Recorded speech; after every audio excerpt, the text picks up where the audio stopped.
Hello and welcome to Turning Works. Today we're going to be turning an Idigbo bowl.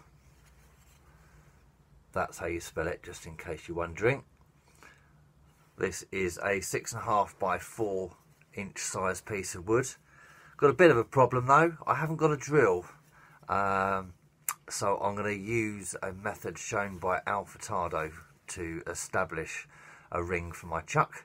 But first, a quick update on my U-vase that I posted last time. I thought I'd be able to do it in a week or so, but the design has got considerably more complicated, due mainly to the size of the leaves that I'm using. I didn't want to go too big and just do 2 leaves, so I decided to make it like an autumn fall, leaf fall, which covers the vase. So don't laugh at my drawing because I'm not a great artist, but here it is.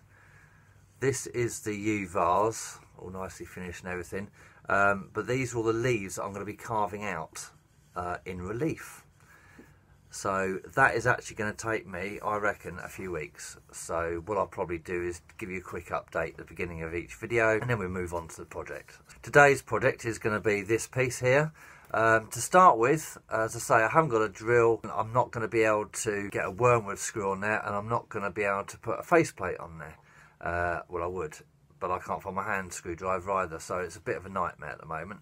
So I'm going to show you a method that Furtado sometimes uses, which I think is perfectly safe. Here we go. Right, so the problem is I haven't got a drill to put a wormwood screw on this, and I haven't got a screwdriver to put a faceplate on this either.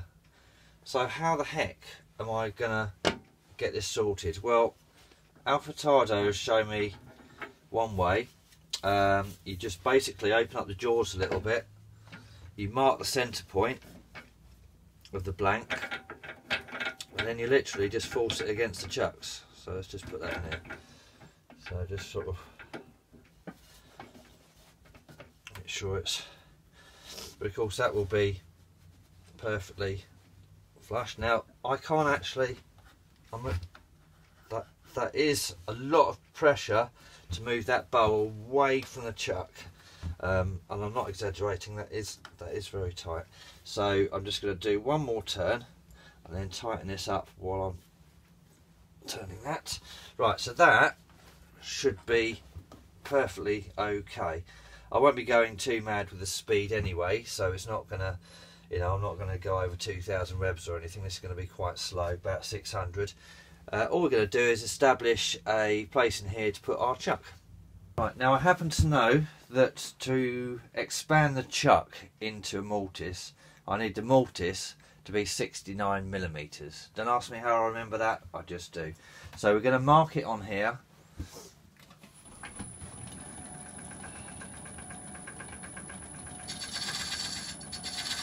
Just roughly, because I can go a little bit larger than that. So that is where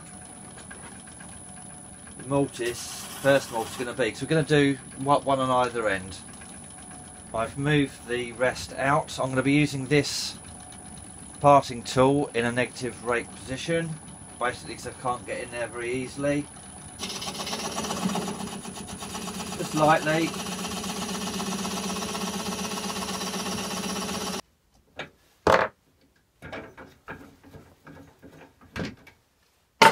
There it is.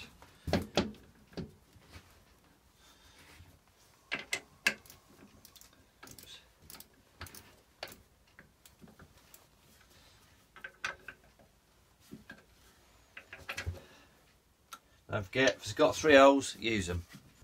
So with a sharpened bowl gouge and your face shield on, let's get this round.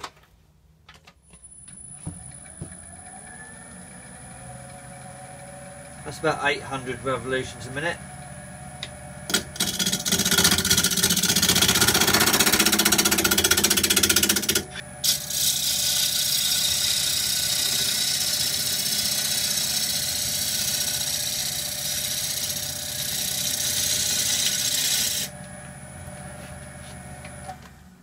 There we go, that'll do. And just going to come off the front.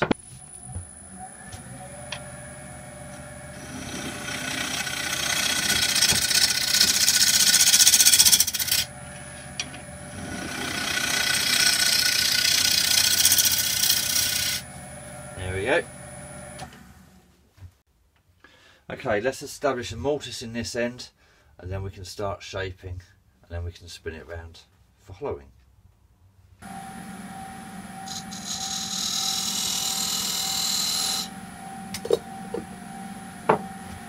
Just using a bowl gouge as well.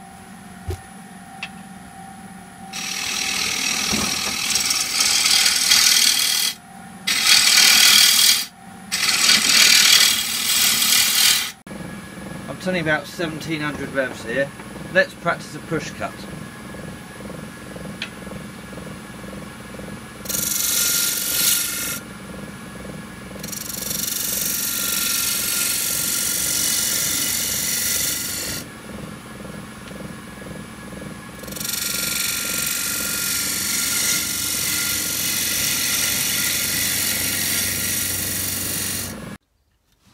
Push cut always comes out nicely.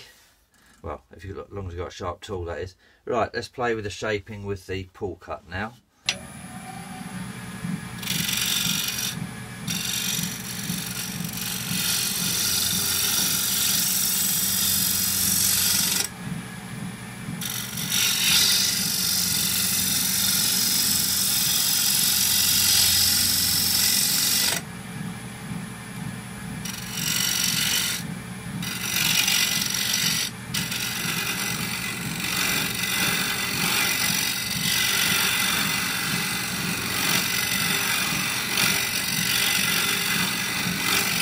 We're back with a sharp tool. I've just literally just sharpened it.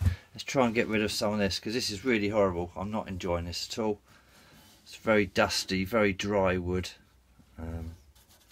Anyway, let's get on. Try turning up the speed a bit more to about 2100.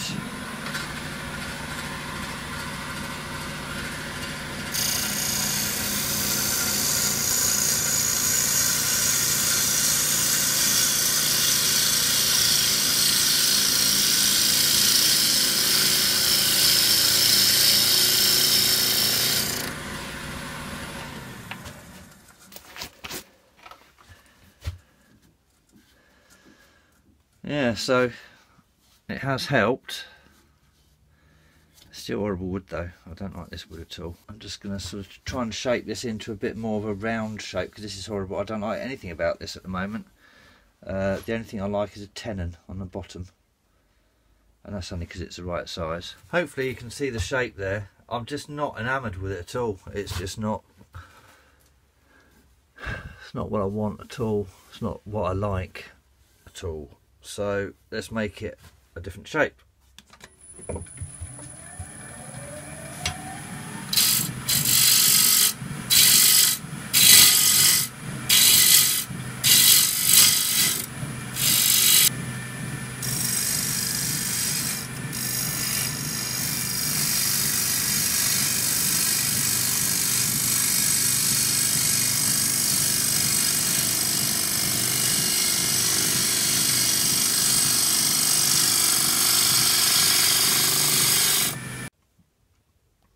Alright, so tool marks aside, actually I got rid of all that torn grain, so it was just the fact that my bowl gouge had dulled a little bit. So that's all basically push cuts around there. Yeah, I'm really not enamoured with this. I mean, either it's going to be a Viking, some sort of Viking bowl with a bead or something at the top, or it's going to be Winnie the Pooh's honey pot. I've absolutely got no idea. I'm just going to keep whittling away at it actually, because I mean it's sort of shape is sort of there-ish. Sort of need to sort of come round this, make that a wider radius, you know. But it's all right, I suppose. Let's see what happens after I've whittled it away a little bit, eh? So I've discovered a crack here. That's going to affect my design change. So it's just, I'm just going to have to come back down a little bit, probably to about there, and just make it some sort of rounded bowl. I don't know. Let's just do it, shall we?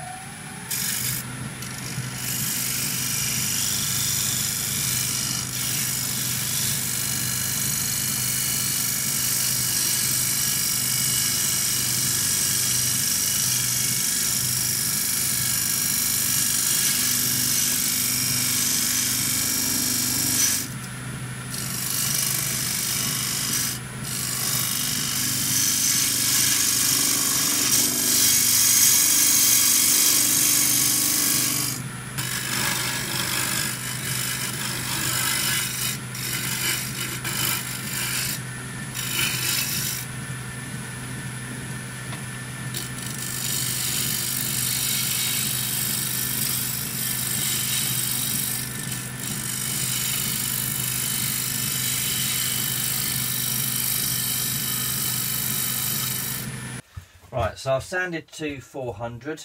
I'm just going to spray with some meths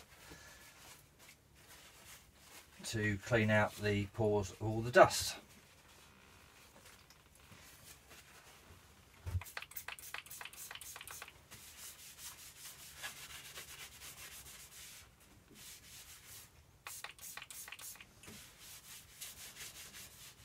Hey, you look like you're in the need for some sweet, sweet loving.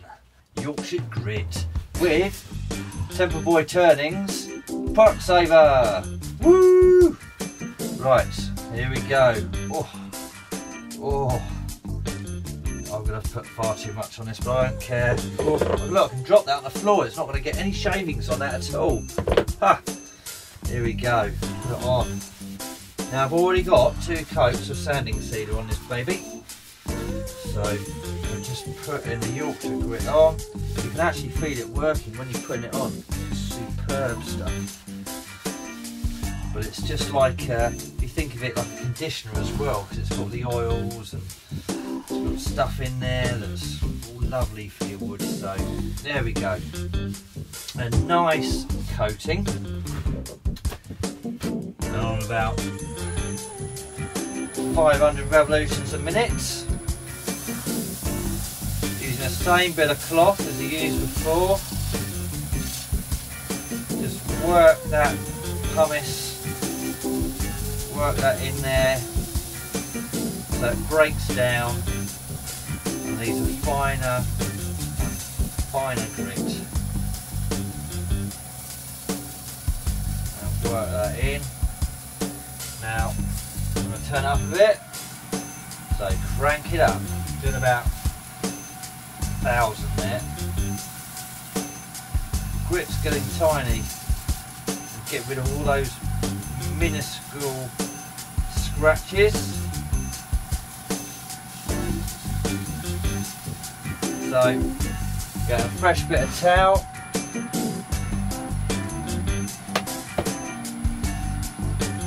And just going to take that off now.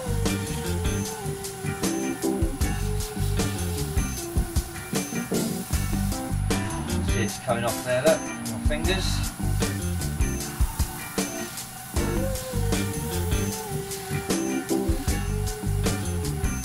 Keep doing this until your towel is clean.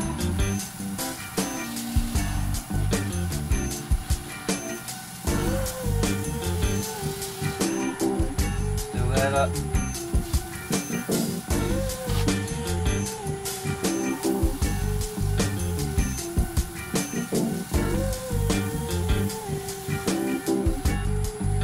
Beautiful.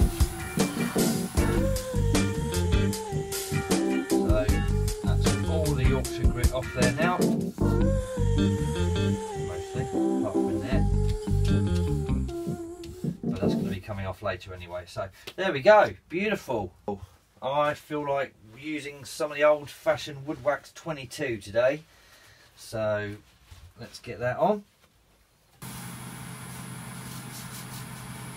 Beautiful.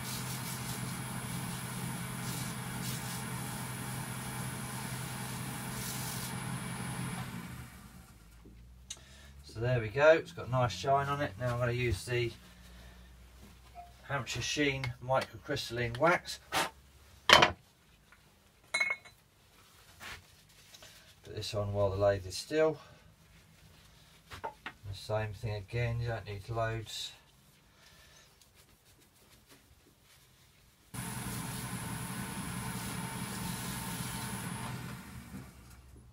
There we go, beautiful, absolutely beautiful. It would have been okay to have some sort of cove in there and go up to the top and have this sort of coming out there. That would have been okay. The problem being is I have a crack there, and if I turn it round, actually you can see it comes through there, so it does come through, so I've got to get rid of this. So it looks like the bowl's going to have to finish about here, round off and in, so it's a bit of a weird sort of bulbous bowl, but you know, it's still very nice. I think someone will like it, I'm sure.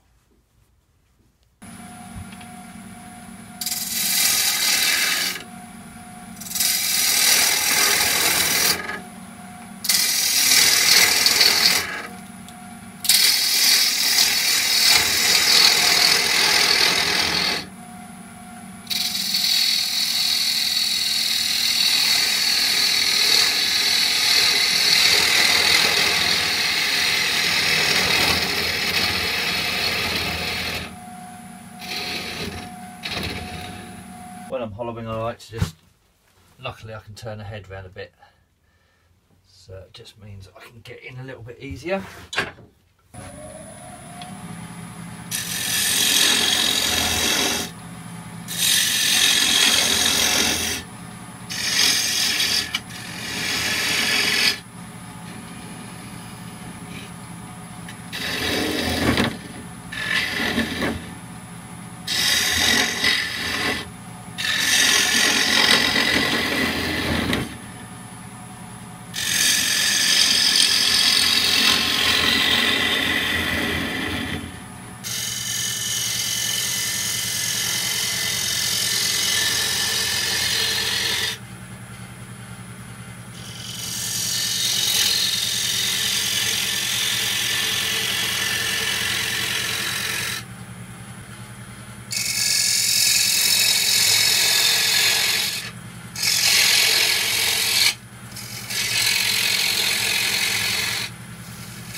Okay, so the wall thickness is 1/4 inch, or 6mm. There we go, that's how thick it is. Going down to this section here, which is probably going into about 1/2 inch, about there. And I'm going to finish off the inside best I can, and then with a sharp round nose scraper, just gonna finish off the inside. What I'll be doing is actually tilting it to about 45 degrees and doing the cut around the inside, and that gives a lovely clean finish. Rightio, it's all sanded, all lovely sanded, finished. No, it's not, is it? So I'm gonna put some Yorkshire Grit on this. No, I'm not, because first I'm gonna put 2 coats of sanding sealer, then I'm going to do Yorkshire Grit, then I'm going to do Wood Wax 22, and then I'm going to come back with you when I'm buffing off the microcrystalline wax from Hampshire Sheen. Yes! So the inside has got Wood Wax 22, which has been buffed, and then a very light coating of microcrystalline wax, which will protect it.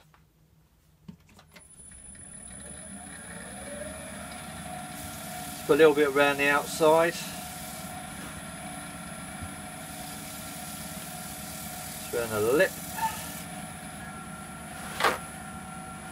It's hardly going to touch this. Just going to literally just touch the surface. There we go. Reasonable shine in there.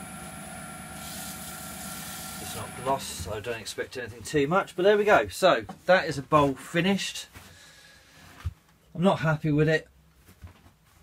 I mean, I'm happy enough with it. I just hate the wood. The wood is really, oh, it's horrible. I don't want to use that again. So there we go.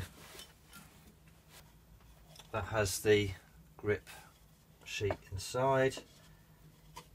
So let's put that on there. Bring the tailstock up, lock it off, whack it in.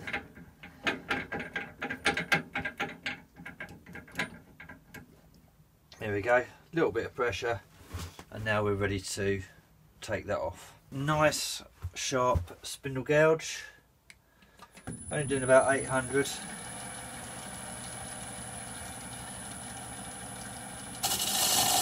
I'm pushing towards the headstock.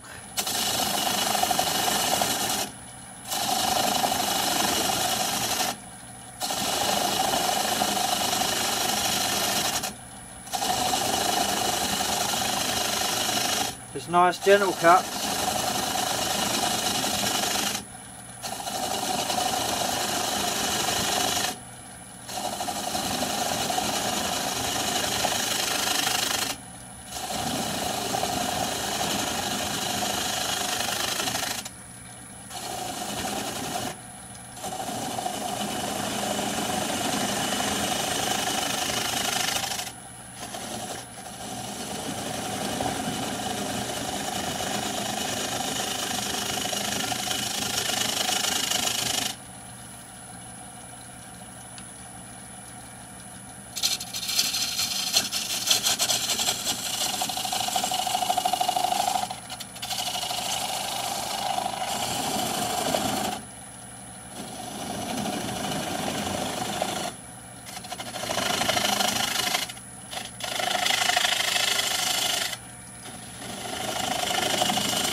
On a nice little area in there that I can sign.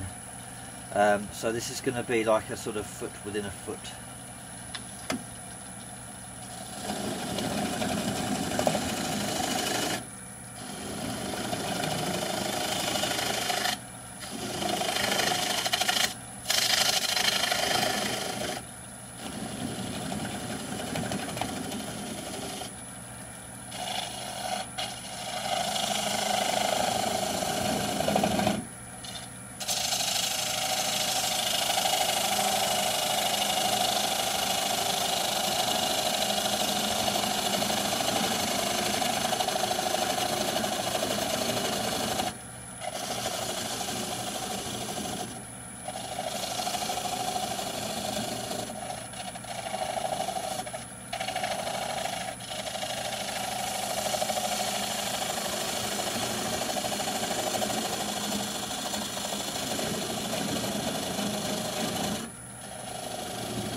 Now I can sense it's getting a little bit wobbly now, so I'm just going to do one more tiny clean cut and then I'm going to start sanding it.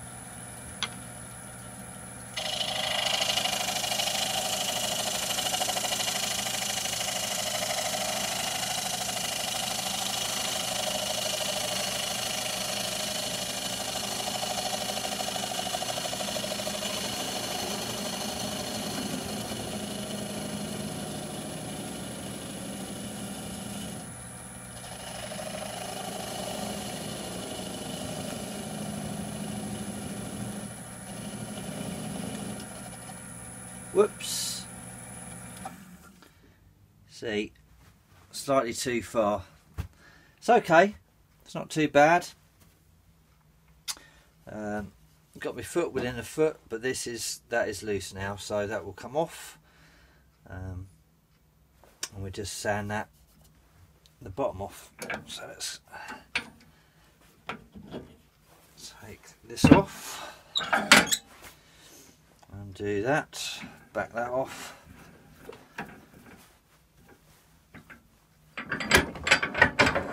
Take it right off. So you can see here where I've gone a little bit, and that's just come off. So all I do is put Jacob's chuck in there with a sander bit and just clean this up. Well, finally finished. I must say, this wood Idigbo, I hate it. I really don't like it. I didn't enjoy this turning at all. It was dusty, messy, just horrible. The tools had to be sharp virtually every single second that I was turning this, because it was just, you can tell I really didn't have a good experience with this. But then saying that, to be fair to the piece, it came out all right. So there it is. It's, you know, really simple. It's okay inside. It's all right. It's about 1/4 inch thick all the way around. That bit there is about 1/2 inch thick. Like the angled lip there. So yeah, you know, I guess it's all right. Certainly not the best piece. Certainly not the most enjoyable piece. But there we go. It's a piece, and it's finished, and it's here to remind me never ever turn Idigbo. I'm sure you've probably had different experiences, but yeah, as I mentioned, I don't like Idigbo. I will be working on the U-Vars. That will be in a couple of weeks' time, I imagine, 2 or 3 weeks' time. There's a lot of carving on that, so I apologise if you're really interested in seeing that, but it's going to have to wait. I guess I can show you updates if you want. If you can mention in the comments below that you want to see updates, I can put pictures, short videos up or whatever as we go along. But just let me know in the comments below. And if you're watching this video and you haven't subscribed, then please do so. It doesn't cost you anything, but it does sort of help us. You know, it gives us enthusiasm to make these videos, and it shows to us that you actually want to be watching these videos as well. So please comment below, hit the subscribe button, and if you feel the way inclined, then please share to other social media, Instagram, Facebook, etc. So until the next one, see you around, guys. Take care.